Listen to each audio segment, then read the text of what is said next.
бос кезінде, сабақтан тыс кезінде не істегісі келеді? Жастарымыз біздің ақша тапқысы келеді. Сол ақша тапқысы келеді де жаңағындай QR кодтар дейді. Мұны болған жағдай, мысал ретінде бір жағдай келтіріп ататын болса, QR код. Бір жас өспірім, яғни оқудан тыс кезінде, жазғы демалыс кезінде жұмыс дейді, ақша табу мақсатында. Нашақорлық дегенде қазіргі таңдағы ең үлкен белең алып отырған біздегі ең қорқынышты ол синтетикалық есірткілер. Синтетикалық есірткілерге нақты айтатын болсақ, тәуелділік басталады уже бірінші рет пайдаланып көргеннен. Ол адам көп жағдайда бізде аппетитті жоғалады, то есть тамақ ішпейді мүлдем, тамақсыз, бірақ энергиясы толып жүре алады.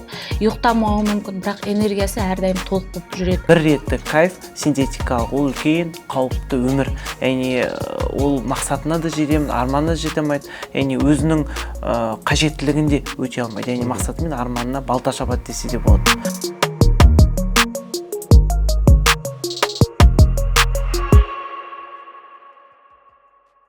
Қайырлы күн, құрметті көрермен, G-Team подкастының кезекті шығарылымына қош келдіңіздер. Бүгін біз қоғам үшін аса маңызды әрі өзекті тақырыптардың бірі нашақорлықтың алдын алу, жастардың қауіпсіздігі, интернет арқылы таралатын есірткі қылмыстары және бұл бағыттағы қоғамның ортақ жауапкершілігі туралы әңгімелесетін боламыз. Бүгінгі подкаст Жетісу облысының ішкі саясат басқармасының тапсырысымен және азаматтық бастамаларды қолдау орталығы коммерциялық емес акционерлік қоғамның грантты қолдауымен жүзеге асырылып жатқан Жетісу Digital Anti-Drug Hub әлеуметтік жобасы аясында ұйымдастырылып отыр. Ал енді бүгінгі студиямыздың қонақтарымен таныстырып өтейін. Ең бірінші қонағымыз Мырзакулов Дастан Мәлікжанович, Жетісу облысы полиция департаменті есірткі қылмысына қарсы іс-қимыл басқармасының аға жедел уәкілі полиция майоры. Ал екінші қонағымыз Мұхамеджан Талшын Сағдатқызы, Жетісу облыстық психикалық денсаулық орталығының дәрігер наркологы. Үшінші қонағымыз Байденов Жансерік Маратұлы, Жетісу Digital Anti-Drug Hub көп функционалды орталығының жетекшісі. Студиямызға қош келдіңіздер, қалай жеттіңіздер? Қайырлы күн, барлығы жақсы, рахмет. Қош көрдік, саламатсыздар ма? Ендеше уақытты созбай алғашқы сұрағымыздан бастайық. Сұрақ полиция қызметкеріне, яғни Дастан Мәлікжанұлы өзіңізге қойылады. Жетісу облысында есірткіге қатысты қазіргі ахуал қандай? Жетісу облысында жалпы қазіргі уақыттағы есірткіге қатысты ахуал тұрақты деп айтсақ болады. Мысалға айтатын болсақ, биылғы жылы жалпы 6 айдың қорытындысымен бізде 106 әртүрлі қылмыстар тіркелген болатын. Былтырғы жылмен тағы да салыстыратын болсақ, осы уақытта жалпы кәмелетке жасы толмаған 3 жасөспірім қылмысқа жол берген болатын. Биылғы жылы ондай жағдай тіркелген жоқ, яғни кәмелетке жасы толмағандардың арасында есірткі қылмысына жол берген жастарымыз жоқ. Оның бірі үлкен жетістіктер деп ойлаймыз. Себебі десеңіздер, профилактикалық жұмысты алатын болсақ, алдын алу жұмысты, есірткі қылмысының алдын алу жұмысын алатын болсақ, былтырғы жыл мен биылғы жылды салыстыратын болсақ, биылғы жылы 700-ден астам әртүрлі есірткі қылмысын алдын алу бағытында әртүрлі шаралар өткізді. Былтырғы жылы осы уақытта, яғни 500 шара өткізілген болатын. Биылғы жылы есірткі қылмысын алдын алу бағытында, яғни бізде Жетісу облысында 41 баннерда билбордтар орналастырылған, және де әртүрлі лайтбокстар орналастырылған. Жалпы ол орналастырылған жерлері жастар көп шұбырланатын жер, институт, университет деген солардың маңында бізде жаңағында есірткі қылмысын алдын алу бағытында билбордпен баннерлар, лайтбокстар, аялдама комплекстарында билбордтар орналастырылған. Жалпы мына іс-шара барысында қазір бізде жастармен кездесу өткізген кезімізде, яғни тәсілін өзгерттік десек болады. Мысалға айтатын болсақ, ашық микрофон ретінде өтеміз, яғни жастармен бірге біз тек қана статистиканы ғана айтып өтпей, тікелей қарым-қатынаста боламыз, яғни өзіміздің берілген ақпараттарға қатысты оларға сәйкес сұрақ қойып, оларды да бүкіл осы іс-шарамыздың процесіне қатысып, белсенді қатысады десек те болады. Және де іс-шара барысында біз жастарға егер де олар есірткі қылмысына куә болған жағдайда, не болмаса оларда қандай да бір ақпарат болған жағдайда, міндетті түрде біз жаңағындай біздің анонимді телефонымыз бар, сол анонимді телефонымызды айтамыз, және де іс-шара барысында бізде ылғи бізде баннеріміз тұрады. Сол баннерларда да бізде жаңағындай анонимді телефондарымыз көрсетілген. Осы соның арқасында бізде жастарымыз бар, белсенділеріміз бар. Осы жалпы Жетісу өңірінің белсенділері бізге тиісті маңызды ақпарат береді. Мысалға айтатын болсақ, бір жастарымыз бір жерде есірткінің жаңағындай граффити жазбасын, жаңағындай есірткі дүкеннің сілтемелерін байқаған кезде бізге хабарлама береді. Біз ол хабарламаға шығамыз. Егер де яғни ол есірткі сілтемесі бұғатталмаған болатын болса, онда оған яғни бұғаттауға әрекет заңның шеңберінде бүкіл жаңағындай іс-шараларын қолданып, сосын кейін оған өшіруге әрекет жасаймыз. Жалпы бізде Жетісу облысында қазіргі уақытта мына өкіметтік емес ұйымдар белсенді қатысып, үлкен ат салысып жатыр. Жастарымызды осы есірткі қылмысының алыну бағытта үлкен жұмыстар атқарып жатыр. Жаңағындай подкасттар түсіріп жатыр.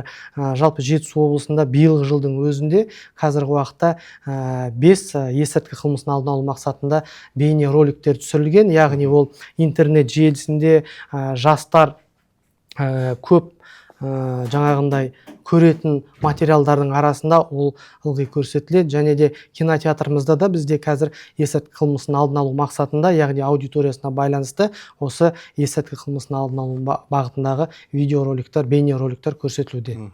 Яғни өңірдегі жасалып жатқан жаңағындай шаралар бекер емес. Иә, бекер емес, ол өзінің жемісін, яғни нәтижелерін қазіргі уақытта көрсетіп жатыр. Және де қазіргі жастардың өздері де ашық процесс, мысалға айтатын спорттық іс-шара болсын, қандай да бір іс-шара өткізілген кезде, акция өткізген кезде де көптеген жастарымыз бізбен бірге ары қарай жаңағындай өздерінің ниеттерін білдіріп атады. Яғни ат салысы бізде осындай жұмыс атқарғымыз керек деген сияқты ниеттерін білдіріп атады. Жаңа айттыңыз ашық микрофон деп, яғни еркін форматтағы жасалатын жұмыстар. Олар жастарға түсінікті тілде ұйымдастырылады, және де соның арқасында шаралар бекер емес. Иә, дәл солай. Соны тағы да қосып айтатыным бар, яғни осыған байланысты жаңағындай конкурстарды өткізеді. Конкурстар, би конкурсы дейік, сүйрет конкурсы. Мысалға айтатын болсақ, бір колледжді алатын болсақ, агротехникалық колледжді біз жаңағындай ұйымдастырып, яғни спорттық шарамен жаңағындай сүйрет конкурсын бірге өткізіп, яғни жүлделі бірінші, екінші, үшінші орын алғандар жаңағындай азамат пен азаматшаларға біз жаңағындай үлкен сыйларымыз болды. Одан кейін де басқа қатысушыларға да өзіміздің сыйларымыз болған болатын. Яғни жастарды осы процеске бірге алмасып, бізбен бірге жұмыс жасау мақсат сол. Бірге жұмыс жасап, ары қарай да олар өздері басқа бағытта жүргенде, мысалға айтатын болсақ, өздері жүргенде өздерінің достарына, туған туыстарына да осы есірткі саласында алған мағлұматты жеткізсе деген ойдамыз.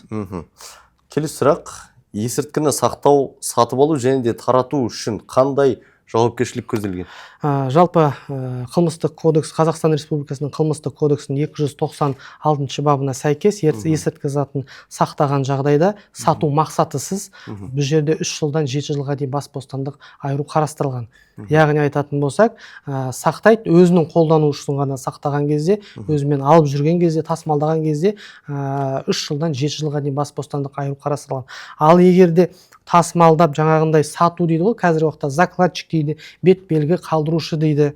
Бұл жерде егер де бұндай жағдай орын алатын болса, яғни 5 жылдан 25 жылға дейін бас бостандық айыру қарастырылған. Тағы да осы жерде мүмкіншілікті пайдалана отырып айтып өткім келетіні, яғни бізде көптеген жастарымыз әсіресе осы жазғы демалыс кезінде уақытын үнемді және тиімді пайдалану мақсатында, өйткені кездесіп жатыр өкінішке орай ондай жағдайлар. Осы жазғы демалыс кезінде, бос кезінде, сабақтан тыс кезінде не істегісі келеді? Жастарымыз біздің ақша тапқысы келеді. Сол ақша тапқысы келеді жаңағындай QR кодтар дейді. Мұны болған жағдай, мысал ретінде бір жағдай келтіріп ататын болса, QR код. Бір жас өспірім, яғни оқудан тыс кезінде, жазғы демалыс кезінде жұмыс дейді, ақша табу мақсатында. Содан мысалға ол жерде ол жаңағындай бір жарнамаға, телеграм арқылы дейік, инстаграм арқылы бір жарнамаға тап болады. Сол жарнама арқылы жұмыс ұсынады. Ол жерде жұмыста, яғни есірткіні таратудың қажеті жоқ, есірткіні жарнамалайды. Жарнамаламайды дегенде жұмыс беруші оған тікелей айтпайды, мына есірткі затты жарнамаламайсыз деп айтпайды. Айтады, осындай наклейкалар бар, стикерлар бар дейді. Осы стикерларды жабыстырып өту керек дейді. Жаңағындай мекен-жайларды береді. Мекен-жайларды бергеннен кейін бірінші мекен-жайға барады да сүйретке түсіріп кері байланысқа жібереді. Екінші, үшінші, бесінші мекен-жайға барады. Бірінші күн кірген кезде жаңағындай испытательный срок сияқты кіреді. 15 мың теңге мөлшерінде мысал ретінде айтып отырмын, счетына ақша түседі. Былай қарасаңыз, жас өспірім мысалға алданып та қалуы мүмкін, білмей қалуы мүмкін. Әрине. Сол себепті осындай мүмкіншілікті пайдалана отырып, осының бәрін жеткізген тиіс дұрыс деп ойлаймын. Өйткені жастарымыз өкінішке орай біреу білмей істесе, біреу біліп істейді. Сол себепті жалпы бүкіл шараларда да осыны жеткіземіз. Ертеңгі күні тыңдаған, естіген жастарымыз не болмаса басқа біреуге жеткізген жағдайда бұндай қылмысқа жол бермейді деген ойдамыз. Сол себепті жаңағындай стикерді жабыстырады, а ол стикердің QR коды бар. QR кодты телефонның камерасымен сканировать ететін болса, ар жағында есірткі затын насихаттау, жарнамалау шығады. Егер де есірткі затты алатын адам болатын болса, ары қарай сілтемесімен өтеді, электронный кошелек па, киви кошелек арқылы ақшасын төлегеннен кейін мысалға есірткінің алу жолдар, то есть жатқан жерін көрсетеді, фотосымен кері байланысқа жатқан жері келеді. Сол себепті есірткі затын насихаттап жарналамаған үшін де бізде Қазақстан Республикасының 299 бабына сәйкес 3 жылдан 6 жылға дейін бас бостандық айыру қарастырылған. Біздің Талдықорған қаламыздың өзінде болған жағдай, соған қатысты ашық сот отырысы да болды. Яғни бір жас өспірім есірткі затын, жаңа есірткі дүкенінің сілтемелерін қалдырған. Бұл жерде 1000 теңгедей көлемде ақша оның счетына ақша түскен. Жаңағындай мысалға айтатын болсақ, 10 мекен-жайды алады, местоположениесімен 10 мекен-жайға барады, жаңағы сілтемелерді қалдырып кетеді. Аэрозоль краскасымен қалдырып, жаңағы жазбаларды қалдырады, оның счетына 10 000 теңге ақша түседі. Мысал ретінде айтып отырмын. Бұл ана жастардың құлақтарына алтын сырға, бұндай жағдай үшінде күрделі жауапкершілік қарастырылған, яғни бас бостандық айыру қарастырылған. Соны да осы мүмкіншілік пайдалана отырып жеткізгім келеді. Яғни түйедей нәрселер ол түймедей нәрседен басталады ғой? Дұрыс айтасыз. Сізге үшінші сұрағым, интернет желісінде жеңіл ақша табу және курьерлік жұмыс жасау кезінде қандай қауіп-қатерлер бар? Интернет желісіндегі жаңағындай курьер дегеніміз сол жаңағындай қылмыстық кодекстің 297 бабына сай келеді. Яғни 5 жылдан 25 жылға дейін бас бостандығы айыру қарастырылған. Мысалға айтатын болсақ, интернет желісінде де көптеген жастардың тараптан сұрақтар туындап атады. Неге бұл сайттар бұғатталмайды деп. Енді біз статистикаға жүгінетін болсақ, былтырғы жылғымен биылғы жылды салыстыратын болсақ, қазіргі уақыттың өзінде жыл басынан 6 айдың нәтижесінде бізде 1400-ден астам сайттар бұғатталды. Бірақ өкінішке орай ол бұғатталғаннан кейін, яғни бізде кибер бағдарлама арқылы бұғаттау жұмыстарын жасайды. Біздің қызметкерлер жаңағындай фильтр жасайды, яғни сайттағы егерде есірткі құрамы бар материалдарды байқайтын болса, бірден оны бұғаттап, яғни заңның шеңберінде іс қозғалып, тиісті органдарға ары қарай жүктеледі. Жастарымыз жаңағында айтып отырған жаңа курьерский дейді. Енді қазір енді жастарымыздың барлығы біледі, Инстаграм, Телеграмда отырған кезде енді курьер дегеннен кейін мысалға айтатын болса, әр жасқа жұмыс ұсынатын болса, қандай курьер деген кезде оған айтуы мүмкін басында. Қазір сондай тәсілдер пайда болды. Курьердің жұмысы жоқ дейді, бірақ бізде басқа жұмыс бар дейді. Не болмаса, мысалға айтатын болса, жастарымыз бір дүкенге жұмыс істейді, модель болып жаңағындай дүкендерге жұмыс істейді. Не болмаса, представитель ретінде ұсынады да, бірақ ол жас өспірім звондап отырғаннан кейін, хабарласқаннан кейін ол туралы толық мәліметті біліп алады. Мысалға айтатын болсақ, басқа ауданнан кіммен тұрады деген сияқты бүкіл жаңағындай қажетті ақпаратты біліп алады да айтады. Қазіргі уақытта бізде жаңағындай торговый представитель дейді ғой, дүкендерге жаңағындай продукты таситын адамдардың жұмыстары. Қазіргі уақытта бұл жұмыс жоқ, бірақ бір аптадан кейін, не болмаса 10 күннен кейін осы жұмыс босайды. Сіз келсеңіз, егер де келсеңіз, басқа да жұмыс бар. Жаңағындай біздің товарларды тасымалдайтын жұмыстар бар. Сол жұмысқа кіруді ұсынады. Енді ойлаймын, қазіргі жастардың барлығы интернет желісінде отырғаннан кейін, ояқта да бізде қатысты ақпаратты саламыз, яғни бұндай жұмыстарға кірмеңіздер, жол бермеңіздер, ертеңгі күні ол жұмыстың арты қылмыстық жауапкершілікке алып келіп соғады деп баптарына шейін барлығын жазамыз. Жаңағындай интернет желісінде, телеграм каналдарда бүкіл ақпаратты, тиіс ақпараттарды салып атамыз. Бірақ соған қарамастан жаңағындай көптеген жастарымыз біріншіден жаңағы жеңіл ақша дейді ғой, және де бұл жерде жұмыс мерзімі, уақытысы белгіленбеген. Сол себепті жеңіл ақша жастарымыз көптеген жағдайларда осы жеңіл ақшаны табамыз деп осындай қылмысқа жол беріп, артынан кейін бас бостандығынан айырылып ататын жағдайлар жиі кездесуде. Яғни күдікті дүниелерге жақындамасын деп кеңес бересіз. Иә, әрине қазір ол енді есірткі затын тасымалдау, мысалға айтқанда жаңағы жұмыс беруші айтады ғой оған қандай жұмыс атқаратынын. Басында айтпаса да кейіннен айтады. Сол кезде не істеу керек? Бас тарту керек. Ал енді біз нашақорлық жайлы жалпы басын сөйлесіп алдық. Енді оның ең басты жері ол денсаулық, иә? Денсаулық жайлы сұрақтар қоятын болсам, Талшын Сағдатқызы, сізге сұрақ. Нашақорлыққа тәуелділік қалай қалыптасады жалпы? Жалпы нашақорлыққа тәуелділіктің қалыптасу реті, адам есірткіні қолданған кезде біздің организм сол затқа привыкание басталады дейді ғой. Үйренісіп бастайды, оның беретін сезімін сезініп бастайды. Организм сол болған сезімдерді өзінде есінде сақтап қалады. Соның салдарынан бізде тәуелділік пайда болуы мүмкін. Енді нашақорлық дегенде қазіргі таңдағы ең үлкен белең алып отырған біздегі ең қорқынышты ол синтетикалық есірткілер, иә. Синтетикалық есірткілерге нақты айтатын болсақ, тәуелділік басталады уже бірінші рет пайдаланып көргеннен. То есть бізде жастарымыз, жаңағы кез келген жасөспірім, иә, кездерінде былай ойлайды, былай айтады: бір рет көрсе ештеңе болмайды, бұл өмір, біз өмірді сүргеннен кейін біз жаспыз, біз көруіміз керекпіз, біз өмір сүруіміз керекпіз деген сондай алдамшы сезімдер, болмаса ортасында бір примерлар болады, біреулерді айтады, осы да қолданып жүр ғой, жаңағы достарым да қолданып жүр, нормально жүр, кезінде бір сондай қолданған адамдар қазір мүлдем қолданбайды деген сияқты алдамшы сондай өтірік сөздерге сеніп, алданып, сол сезімнің етегінде қолданып көреді. Себебі синтетикалық есірткілерді айтады былай, олар безобидный, олар аса мынандай қатты зиян емес, ол жаңағы героин сияқты емес, ол анаша сияқты емес, ол жеңіл есірткінің түрлері деп ойлайды. Сондай алдамшы өтірік сөздерді внушать етеді, чтобы ол нәрсені қолданып көру үшін. Ал синтетикалық есірткілерді кеше ғана біз жұмыста пациентпен сөйлестік, сонда сұрақ қойып жатырмыз да, тәуелділік бір көргеннен пайда болады деген қаншалықты рас деп өзі осы синтетикамен 5 па 6 жылдан бері қолданатын 35 жасар жігіттен сұрадым. Сол кезде бүйтіп айтады да, синтетикаға деген тәуелділік, жалпы есірткіге деген тәуелділік, ол бірінші қолданғаннан емес, сол затты бірінші ойлағаннан басталады уже дейді. То есть сол организмге кірмей тұрып, адам соны ойына алды ма, демек ода ой барған жерге адамның ісі де барады деген сөз. Ол тәуелділік сол кезден басталады. То есть мен қазір есірткіні қолданам, стрессімді снимать етем, өзімді жақсы сезінем, проблемамды уақытша ұмытам, сосын бәрі жақсы болып кеткен кезде мен ол нәрсені тастап кетемін деп, сондай алдамшы сезімдерге ілесіп кетеді. Жалпы тәуелділік ол созылмалы ауру болып табылады. Біздің пациенттер химикалық затқа, яғни бар затқа тәуелді, алкоголь болсын, есірткі болсын, ол бар затқа тәуелділік. Жаңағы тәуелділіктің пайда болуындағы ең басты спектр дейді ғой, ол біздің миымыздағы рецепторларымыз.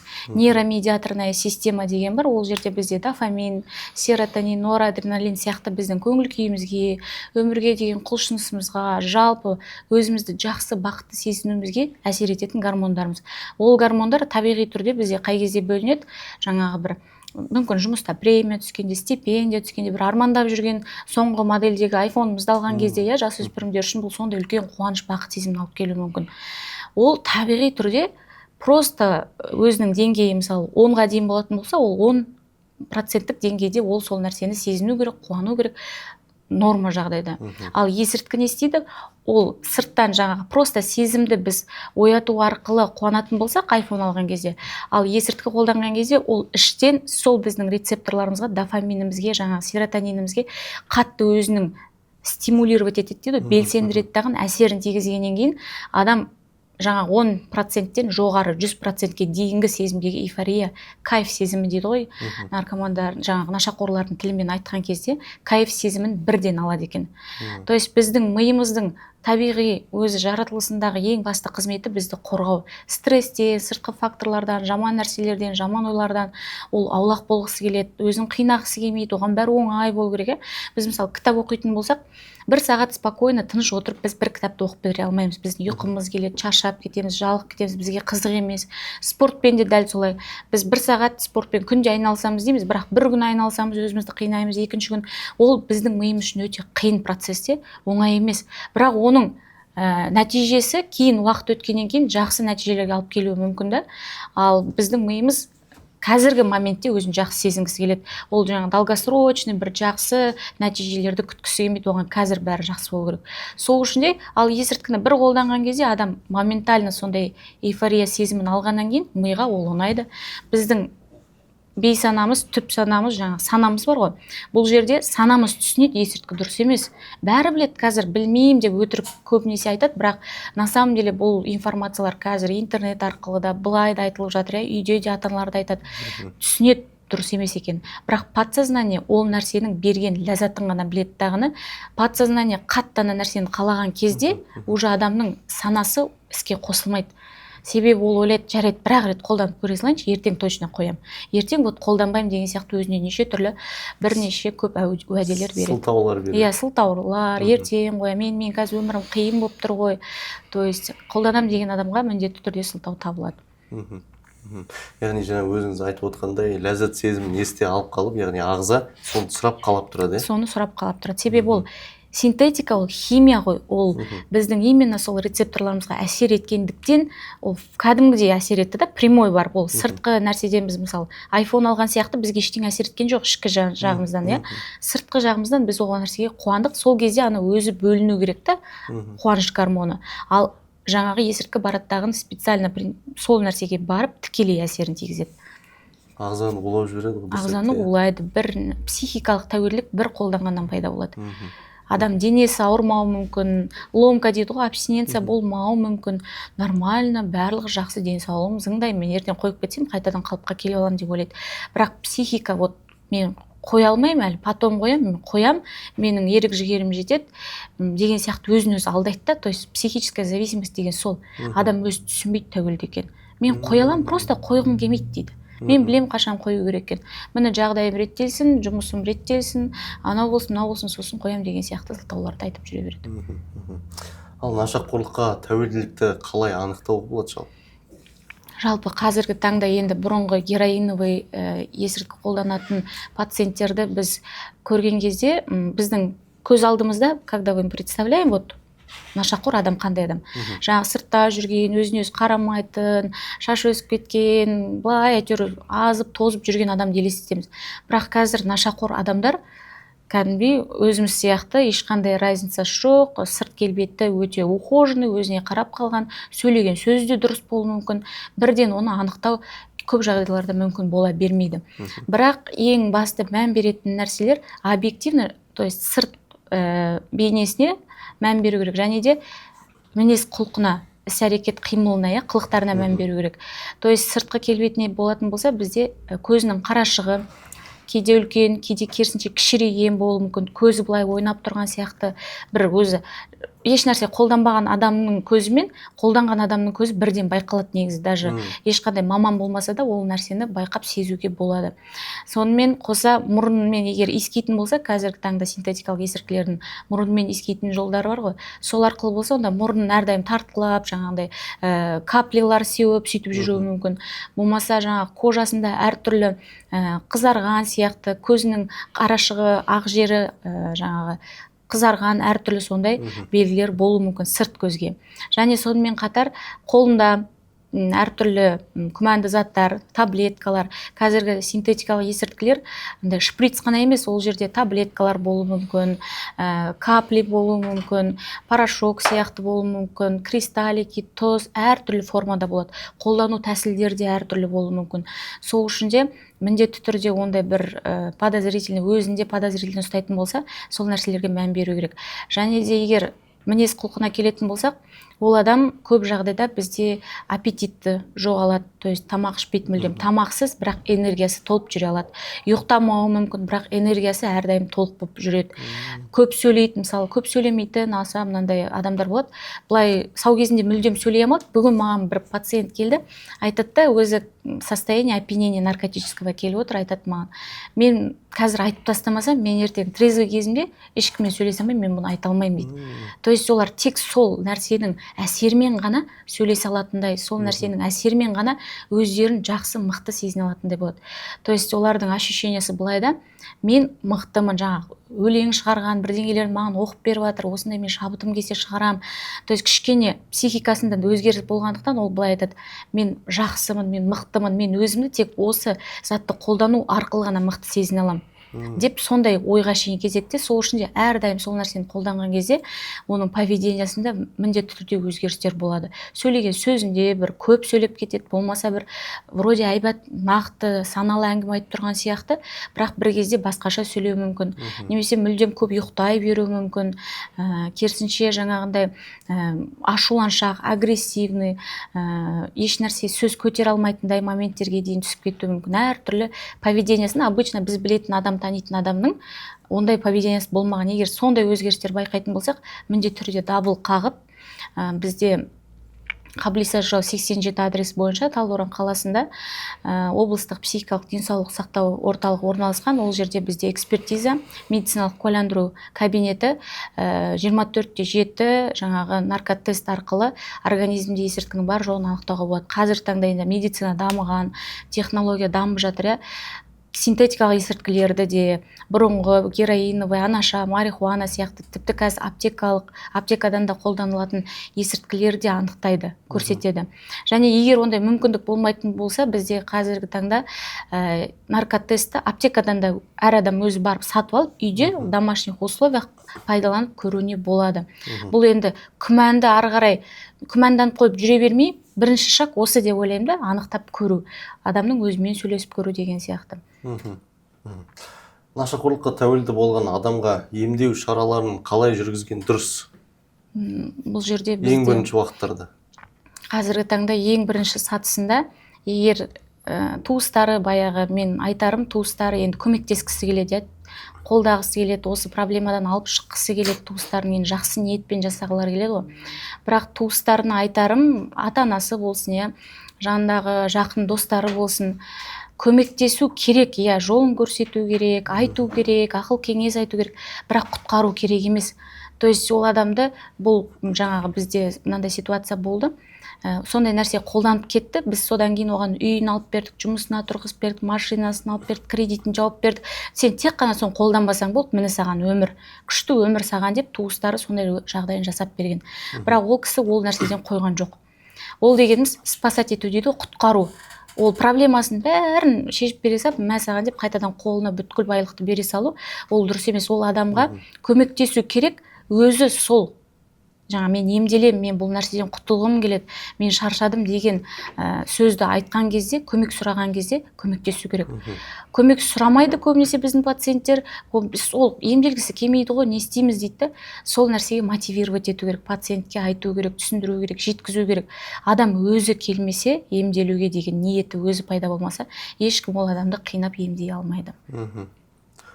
Өзі емделем, осындай дұрысталам демесе, адам ешқашан емделемейді. Ешқашан ол ешқандай туысы да, жаңа молда, имам, оқта, жаңағы дүниесін алып береді, машина, үйін алып береді, ондай нәрсе көмектеспейді. Және де міндетті түрде мамандарға алып келу керек. Өз араларында шешіп алады, жаңа мамасы, папасы отырды, балам қолданба, қолданбайсың ғой, қолданбаймын, болды, все деген бір сөзге сенбеу керек. Міндетті түрде маманмен сөйлесу керек. Хоть бір-ақ рет қолданған өмірімде, бір-ақ рет қолданғаннан ұсталдым десе де, міндетті түрде маманмен кеңесу керек, ем алу керек специалисттің жеке өзінен. Сізге рахмет. Олай болса, сұрақ жоба жетекшісіне, яғни Жансерік мырза, сізге Жетісу Digital Anti-Drug Hub жобасының негізгі мақсаты қандай? Өте жақсы жалпы жоба. Бұл біздің жастардың және осы жасөспірімдер болсын, халықтың есірткісіз иммунитетін қалыптастыру және қоғамның жалпы есірткісіз қоғамды құру мақсатында жұмыс жасап жатыр. Біз енді 2 айдан аса жұмыс жасап жатырмыз. Біздің жобада жалпы фронт офисіміз бар, облыстық деңгейде. Ол жерде біздің наркологымыз қызмет етеді, психологымыз қызмет етеді және заңгеріміз қызмет етеді. Қандай да бір сұрақ болса, есірткіге қатысты нашақорлықтың алдын алу бойынша сұрақтар болса, осы біздің фронт офисқа келіп кеңес алуға болады. Енді бұл біз енді профилактикалық жұмыстарға назар аударамыз.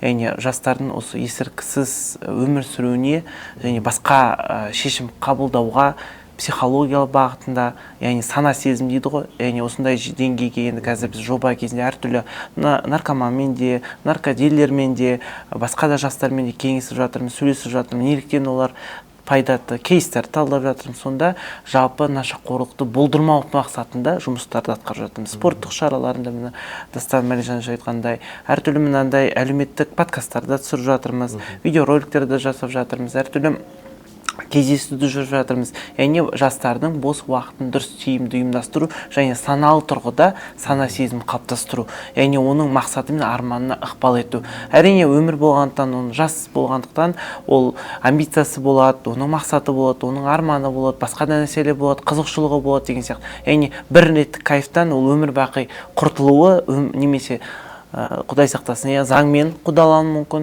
немесе өмір бақи медициналық ауруханада емделіп жатқан дұрыс па? Яғни бағана әріптестерім айтып жатыр, яғни бір реттік кайф синтетикалық, ол үлкен қауіпті өмір. Яғни ол мақсатына да жетемін, арманына жете алмайды, яғни өзінің қажеттілігінде өте алмайды. Яғни мақсаты мен арманына балта шабады десе де болады.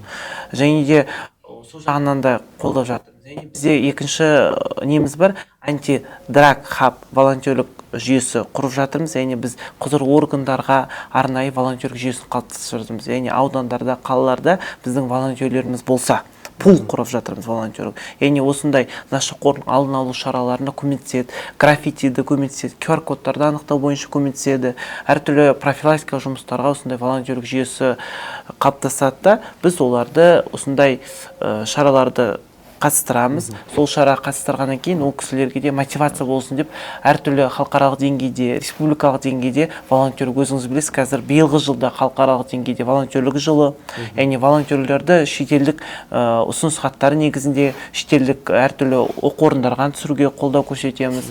Жеке тұлғалық ерекшеліктерін дамуына көрсетеміз және бос уақыт ұйымдастыру. Яғни клуб ретінде де біздің ұйым осындай жұмыс жүргізеді, атқарады. Біздің бірінші миссиямыз профилактикалық жұмыс жүргізу және жастардың бос уақытын тиімді ұйымдастыру жұмысын үйлестіру болып табылады. Жаңа өзіңіз айтып өткендей, орталықта психологтар, наркологтар қызмет атқарады дедіңіз. Көп функционалды орталықтың негізгі миссиясы қандай? Негізгі миссиясы біздің колл-центрімізде бар, сенім телефонымыз бар, және біз осы Талдықорған қаласында жетісу жастар ғимаратында отырамыз. Яғни психолог қажетті ата-анасы болсын, жас болсын, есірткіге байланысты сұрақтар болуы мүмкін, нашақорлықтың алдын алу бойынша болуы мүмкін, немесе тәуелділік болуы мүмкін, досы болуы мүмкін, немесе баласы болуы мүмкін, немесе басқа да құқықтық сұрақтар болуы мүмкін, медициналық наркологтың сұрақтары болуы мүмкін. Мысалы, ол орталыққа бара алмайды, қорқады, сол біздің орталыққа келіп кеңес алуға мүмкіндігі бар. Яғни ашық. Біз әрбір келген клиентке, сұраныс білдірушіге құпиялық сақтаймыз, сенімдік білдіреміз, аноним түрде. Және де мысалы бізде қазір колл-центр хабарласып жатқан адамдар да бар, яғни граффити анықталып, немесе есірткіні қай жерде нетігі болады, біздің орталыққа келіп айтса да болады. Кейбіреулер қорқады, құзырлы органдарға беріп жатса, мен ұстап алады, мен деп не етеді деген сияқты ой қалыптаспау үшін осындай орталықтың құзырлы органдармен бірлесіп отырып осындай жұмысты атқарып отыр. Меніңше жаңағы көп жастардың көп бөлігі соны жаңағындай бір рет көре сал, бүйте сал деген қолданып, содан кейін қорқып, жаңа құзырлы органдарға жаңағындай нетпей, сөйтіп емделмей қалып жататын сияқты. Негізгі орталықтың миссиясы да сода сияқты негізі.